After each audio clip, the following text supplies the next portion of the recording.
Lampedusa, la perla del Mediterraneo, si erge come emblema di bellezza grazie ai suggestivi paesaggi che possiede e al cristallino mare che la circonda.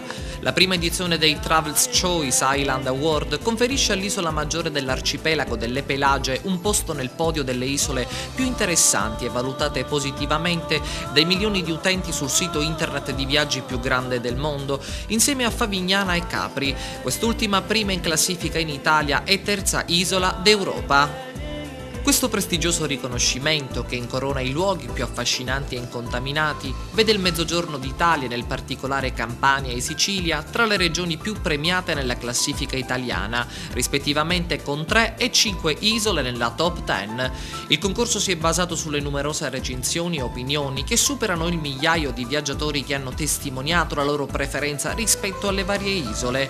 Grandi apprezzamenti da parte del mondo politico. L'assessore regionale al territorio e ambiente, l'agrigentina Mariella Lobello, ha espresso grande soddisfazione per il prestigioso riconoscimento conferito dalla TripAdvisor alla nostra regione, sia da siciliana che da esponente politico.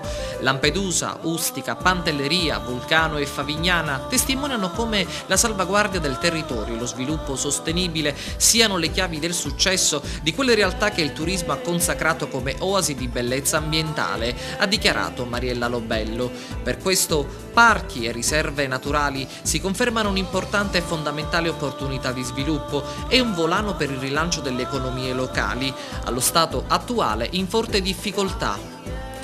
In questo senso, ha concluso Mariella Lobello, la regione siciliana sta approntando una serie di azioni mirate all'integrazione tra tessuto socio-economico e tutela dell'ambiente.